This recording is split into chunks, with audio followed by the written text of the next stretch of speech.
Magandang hapon sa inyong lahat, mga healthy pips. Kamusta po kayo sa hapon na ito? Atin pong pag-usapan ngayong hapon ang kaugnayan ng hypertension, sa kakulangan ng sa tulog. Anong epekto ng kakulangan sa tulog? Bakit ito ay nagiging dahilan ng pagkakaroon natin ng hypertension? Yan pong ating pag-usapan ngayon. Number 1, kapag tayo po ay laging kulang sa tulog, mga kapatid, ang epekto nito sa ating katawan ay nagkakaroon po ng pamamaga ng ating ugat. Ano po ang mga mekanismo? Bakit po merong mga pamamaga sa ugat natin dahilan sa kakulangan ng tulog? Ang una po, ang disruption po ng tinatawag po nating sleep-wake cycle, ay nagiging dahilan ng pagkabahala ng ating mga selula sa ugat. At dahil diyan, ang ating selula mismo ay nagtitrigger po ng pamamaga. At ito pong ating ugat ay nagkaroon ng pamamaga, ang ginagawa po ng ating katawan diyan ay tinatapalan ng ng tinatawag po nating kolesterol. Kaya nagbubuo po ang tinatawag na atherosclerosis na naging dahilan po ng hypertension. At ang isa pang dahilan, ang ating immune system ay nare-regulate ng pagtulog. At kapag kulang tayo sa tulog, gusto ng ating immune system na matulog pa tayo. Dahil diyan ay ginagamit ng ating immune system ito pong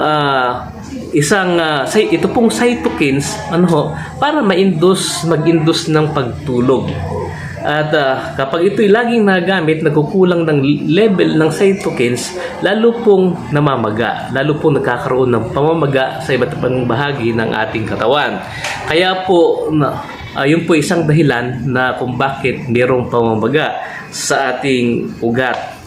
Ang pangatlong mekanismo, kapag tayo po ay laging kulang sa tulog, ay tumataas po ang hormones na cortisol. At itong cortisol na ito ay mag-trigger ng pamamaga sa ating katawan, kasama ang ating ugat. At dahil diyan ay mabubuo yung mga plaque sa ating mga ugat, kaya tayo po ay magkakaroon ng hypertension. At tumataas din sa ating dugo ang C-reactive protein kapag tayo po ay laging puyat, mga kapatid. Number 2, ang kakulangan ng tulog ay nagpapataas ng oxidative stress. At siyempre pag mataas ang stress po natin, nandiyan na rin nga po yung pamamaga. Sabi ko na kanina, nandiyan na po yung cortisol.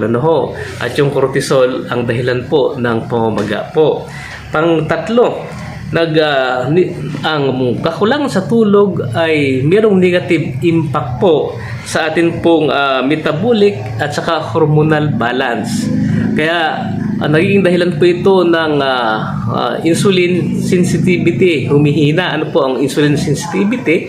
Kaya bukod sa pamamaga at makadevelop ito ng problema sa ugat natin kagaya ng atherosclerosis, pwede pa rin po tayong magkaroon ng diabetes dahilan po sa kakulangan ng tulog, sapagkat magkakaroon po tayo ng insulin resistance, sapagkat bumababa ang sensitivity ng ating katawan sa insulin. At siyempre, yung hormonal imbalance, yung balance ng hormones, nasabi na natin kanina, yung cortisol, yung hormones na cortisol ay maaring tumaas sa ating dugo at hindi maging balanse. Kaya pwede mag-develop yan ng paglubo, pagbulge ng ating mga bilbil, lumaki yung bilbil natin. At hindi lamang yon, mauuwi sa atherosclerosis hanggang magkaroon tayo ng cardiovascular disease.